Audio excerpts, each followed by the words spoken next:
Es común encontrar en las religiones de la antigüedad las prácticas del exorcismo. ¿Cuáles son los rituales en la tradición católica y protestante? Las posesiones demoníacas, los espíritus malignos, ¿son la lucha entre el bien y el mal? Soy Bernardo Barranco, el exorcismo, aquí en Sacro y Profano.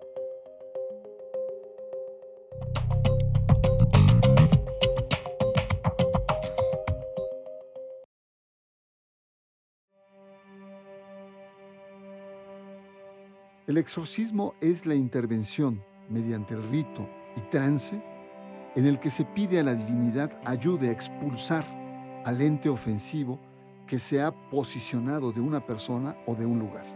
En el hinduismo, budismo, sintoísmo, islam y muchas otras religiones chamánicas, se culpa a espíritus malignos de trastornos en la conducta y se les arroja fuera de lugares y personas. Los ritos varían desde simples invitaciones a retirarse hasta ceremonias elaboradas. Algunas incluyen bailes, trances, oraciones, inciensos, uso de sustancias, agua bendita, hierbas o sal. El cristianismo asocia el exorcismo con la posesión demoníaca y es Satán el ente a expulsar. Algunos protestantes, pentecostales y carismáticos también realizan exorcismos. En la Iglesia Católica, el exorcismo es una antigua y particular forma de oración que hace un ministro ordenado y se basa en textos evangélicos, en los cuales se narran las liberaciones y expulsiones de demonios que realizó Jesús. En todas las religiones, el exorcismo simboliza la lucha entre el bien y el mal.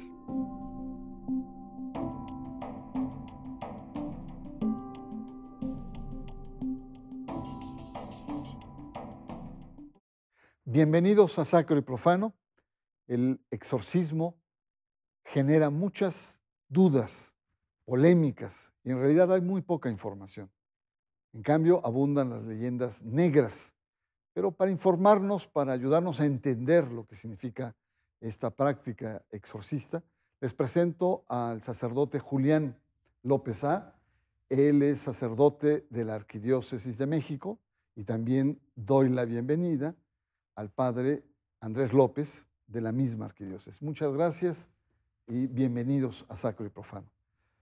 Padre Julián, sin más, ayúdenos a entender en las grandes tradiciones religiosas qué es el exorcismo.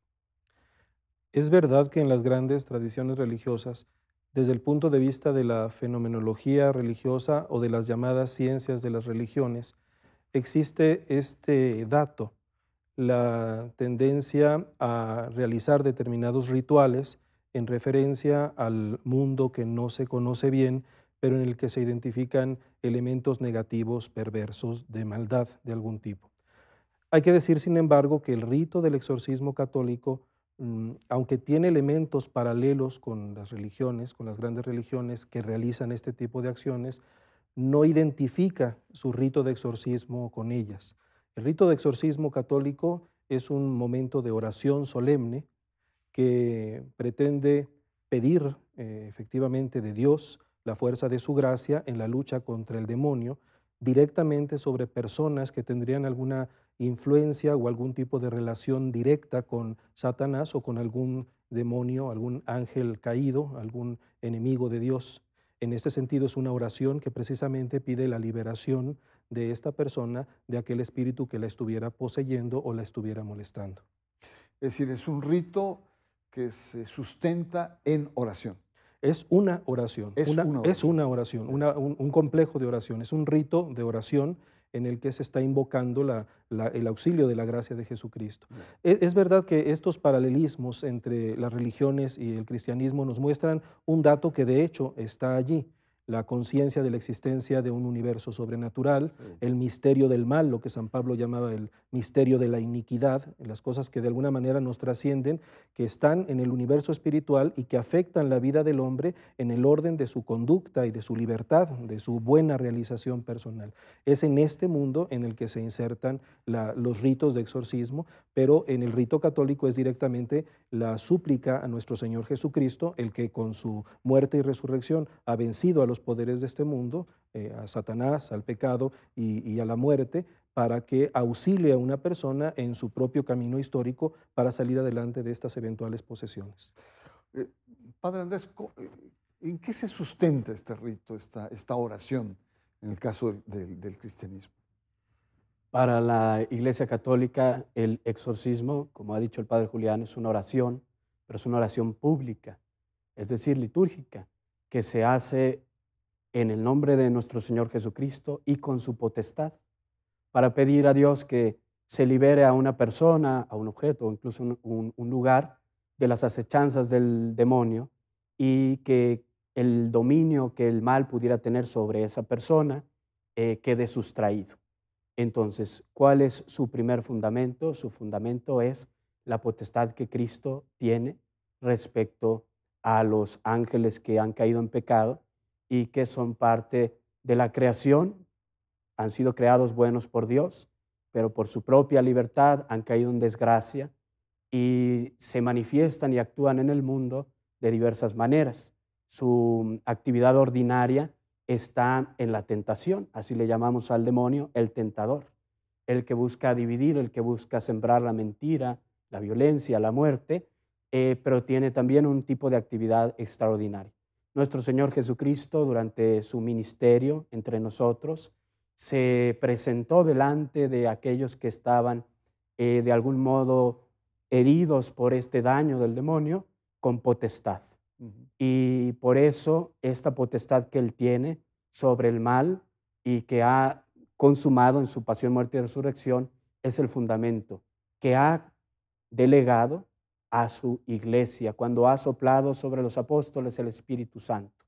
Por eso es oración pública que hace la iglesia con la potestad de Cristo para pedir que una persona sea liberada del poder del demonio. Muy bien, pues tenemos una primera entrada. El exorcismo es ante todo un rito basado en una oración pública, que en otras religiones es esta vieja lucha entre el bien y el mal, en este caso la posesión del maligno, del demonio, del mal, ¿no? Y que a través de una potestad que viene desde el Nuevo Testamento, desde la práctica de Jesús, se ejerce. Está usted en Sacro y Profano, exorcismo. Regresamos en un momento.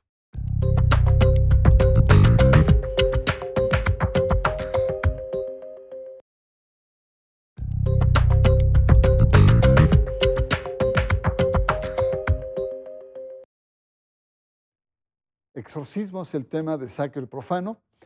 Una de las cuestiones es cómo identificar la posesión demoníaca. Yo entendería en la Edad Media, pues había muchas enfermedades que no se conocían, esquizofrenia, depresiones, ¿no? Alucinaciones, pero hoy, en siglo XXI, cómo un exorcista puede identificar y saber diferenciar lo que es una posesión a lo que es una enfermedad mental. Este tipo de discernimiento no se realiza de manera inmediata. Requiere tiempo, seguimiento, acompañamiento de las personas. Evidentemente se han identificado enfermedades psicológicas que deben de distinguirse claramente y separarse de lo que pueda ser una posesión diabólica.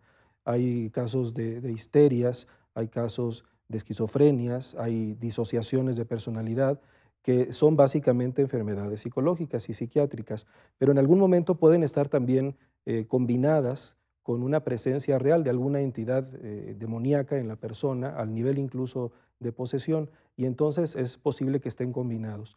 Es verdad que hay una serie de signos que se han ido identificando que se salen del cuadro expreso o directo de la enfermedad psicológica, que sin embargo algunas de las divulgaciones que se han hecho de los ritos, lo que han generado es que las personas que de alguna manera quisieran o tienen miedo de una posesión, la generan ellos mismos. Es verdad, hay una cierta aversión a lo sagrado, hay una cierta capacidad, en algunos momentos la capacidad de hablar lenguas que la persona no conocía, hay determinados signos de fortaleza particular y otros casos sumamente fuertes de presencia que no valdría la pena presentar porque tal vez la gente que fuera proclive a estas enfermedades empezara a suscitarlas. Entonces, en definitiva, Padre Andrés, ¿qué es una posesión demoníaca? Una posesión demoníaca es una actividad extraordinaria del demonio sobre una persona que ejerce un influjo sobre su cuerpo, a través del cual manifiesta un cierto dominio tiránico y despótico sobre sus facultades. De modo que queda suspendida, digámoslo así, la actividad de su conocimiento, de su voluntad, y su cuerpo queda a la merced del dominio despótico de un demonio o de algunos demonios. En la sociedad moderna, con la racionalidad científica, técnica, para muchos les parece una cuestión absurda, la cuestión de una posesión del maligno, del mal, etc. Y luego también las grandes películas, como la que surgió en los años 73, 72, por ahí, que fue El Exorcista, que causó conmoción. ¿Cómo, digamos, la Iglesia, frente a este escepticismo de la sociedad, mantiene esta perspectiva de esta lucha contra el mal o esta lucha con lo que ustedes denominan el demonio? Yo creo que hay que reconocer el valor del ejercicio de la razón en este tipo de discernimientos. La razón es necesaria, la razón no está peleada con la fe, al contrario, la razón le ayuda a la fe a tener claros los límites de su ejercicio y también hasta dónde llega la misma razón y la misma ciencia. Evidentemente no se está en contra de una racionalidad bien ejercida, pero sí contra la pretensión de que la razón agota absolutamente todos los misterios de la realidad y más allá de la realidad misma de Dios. Existen aspectos que son reales, que son parte de nuestro mundo y que en realidad nosotros no tenemos un control ni un conocimiento último y radical sobre ellas. Esta apertura a un universo que nos trasciende es lo que necesitamos de alguna manera reconocer. Básicamente la existencia de seres espirituales que pueden ejercer una acción negativa contra el ser humano y estos demonios, que así los llamamos y los conocemos, están allí y en algún momento se manifiestan. El discernimiento que se realiza no es contrario a la razón. En realidad, el ejercicio de todo discernimiento para un exorcismo requiere una gran dosis de escepticismo en el mismo exorcista. Empezar sospechando que aquello puede, en primer lugar, no ser un exorcismo. Hay que decir que en realidad las posesiones son más bien casos sumamente extraordinarios, sumamente raros. Entonces, lo primero que debe de tener quien ejerce este ministerio es la sospecha de que muy probablemente no haya posesión. Y en ese sentido, Padre Andrés, tengo entendido que no todos los sacerdotes tienen o pueden ejercer esta práctica del exorcismo. ¿Quién, cómo y por qué hay algunos que sí lo pueden ejercer? Así es. Esta potestad de dar órdenes al demonio que Cristo tiene por su naturaleza divina y por haber vencido al demonio a través de su ministerio, la ha entregado a la iglesia, primeramente a sus apóstoles. Les da potestad, vayan, anuncien el evangelio, sanen los enfermos, expulsen a los demonios. Y los sucesores de los apóstoles, en una línea ininterrumpida, son los obispos. Los obispos entonces reciben esta potestad de Cristo y ellos pueden delegarla a algún sacerdote que comparte a través del sacramento del orden este ministerio apostólico, que sea idóneo para realizar este ministerio en favor de las personas que están sufriendo este ataque. Este sacerdote debe de tener unas ciertas cualidades y una formación específica. Las cualidades es la ciencia, la prudencia, la piedad y una integridad de vida, y una formación que le ayude a poder ejercer de manera más satisfactoria este ministerio en favor del pueblo de Dios. De modo que el ministro del exorcismo es en primer lugar el obispo y aquel a quien él designe. y lo va a designar eligiéndolo dentro de los sacerdotes de la diócesis, alguno que cumpla estas características y enviándolo para que tenga una formación específica. ¿Qué tipo de formación específica requiere ese sacerdote?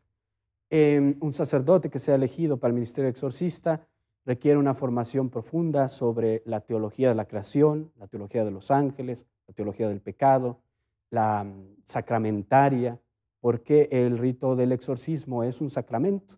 El exorcista no va a inventar las oraciones que debe de hacer. Hay un ritual que está promulgado por el Papa Juan Pablo II, 1998, que marca la normativa del exorcismo. Tiene que tener una formación integral también desde el punto de vista humano, psicológico, algunas nociones generales de los trastornos psiquiátricos, un equilibrio, elementos suficientes para poder discernir cada caso y también una formación propiamente para esta pastoral de acompañamiento. Gracias, Padre Andrés. Padre Julián, ¿cuáles son los fundamentos evangélicos del exorcismo? En el Evangelio Jesucristo aparece realizando exorcismos, que se distinguen además claramente de los momentos en los que Él realiza curaciones físicas. A un enfermo lo cura, a un poseído por el demonio lo libera de esa posesión. Bueno, pues muy bien, ya en este segundo bloque tenemos mucho más claridad de algunos elementos de esta tradición, no solamente en antiguas religiones, sino también en el propio Evangelio. No todos pueden realizar la práctica de exorcismo. Hay un protocolo por escrito que está planteado por el Papa bajo la tutela, si entiendo bien, de los propios obispos del lugar. Vamos a una pausa. Está usted en Sacro y Profano, nuestro tema, el exorcismo.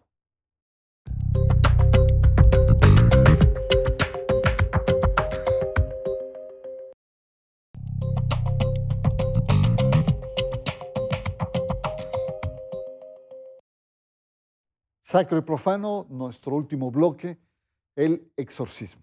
Y sin duda la mentalidad moderna, la mentalidad secular, es muy escéptica frente a la existencia de espíritus malignos, de demonios, de supercherías, de hechicerías. Para algunos forma parte de este museo anacrónico. Sin embargo, nos ha planteado el Padre muy claramente, el Padre Julián, que no está divorciado frente a esto. Pero también habría que preguntar, Padre Julián, el tema de las charlatanerías, de aquellos que invocan o tratan de expulsar estos y que cobran y que lucran. ¿Qué hacer con los charlatanes? ¿Existen? Evidentemente, lo primero es denunciar la existencia de charlatanes, de personas que se presentan incluso dentro de la Iglesia Católica como exorcistas sin serlo.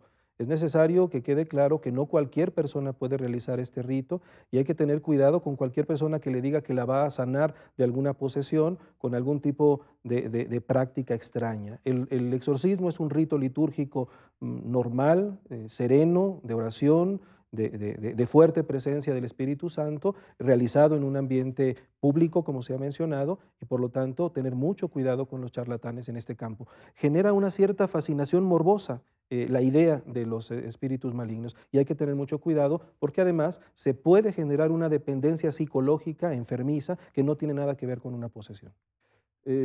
Padre Andrés, ¿cuál es el lugar de esta práctica de exorcismo en el siglo XXI, sobre todo frente al escepticismo de la sociedad y estas prácticas de charlatanería que pues, desvirtúan lo que representa algo tan serio como lo que ustedes nos han comentado?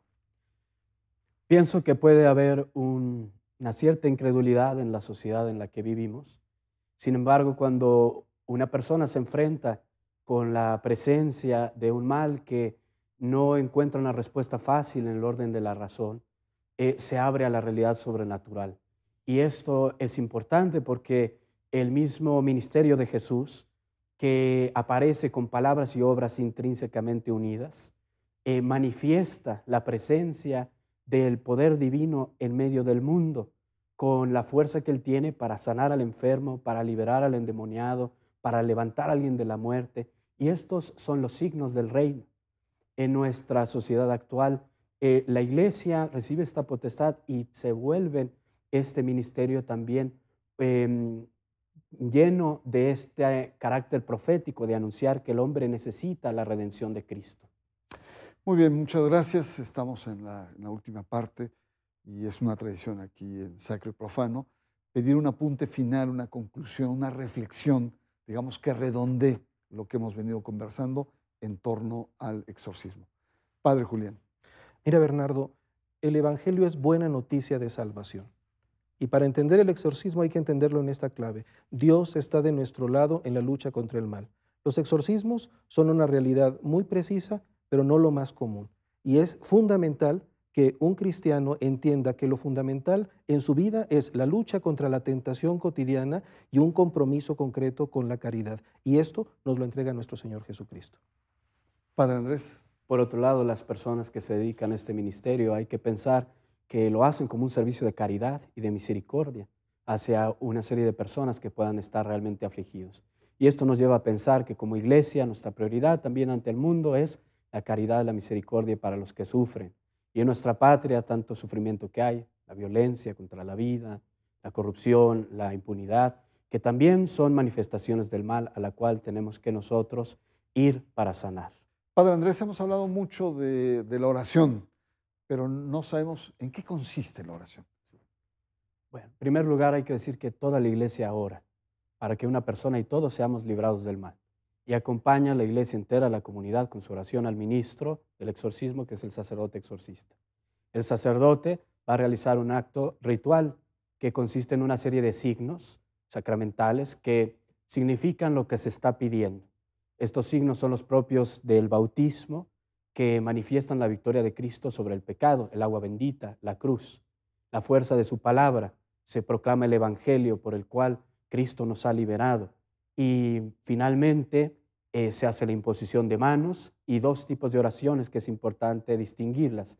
Las oraciones deprecativas, que son súplicas a Dios nuestro Padre para que en su misericordia, en el nombre de Jesús, libere a una persona de este mal.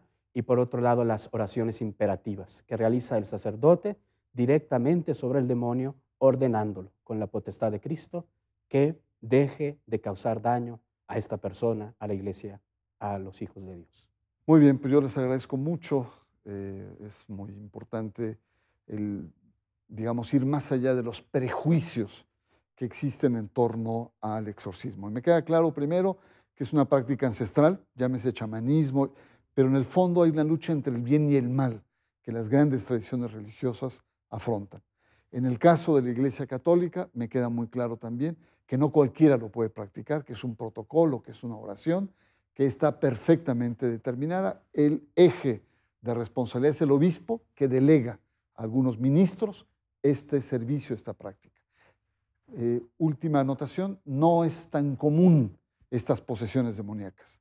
Sin embargo, por lo que han dicho ustedes, se presentan y hay que tener mucho cuidado con las exageraciones y también con las charlatanerías y verlo desde una perspectiva moderna, es decir, que la racionalidad no se opone a la cientificidad a esta práctica de ejercicio que es ancestral y que viene desde la propia práctica de Jesús en los nuevos evangelios. Muchas gracias por su presencia y por supuesto, lo espero aquí la próxima semana en Sacro y Profano.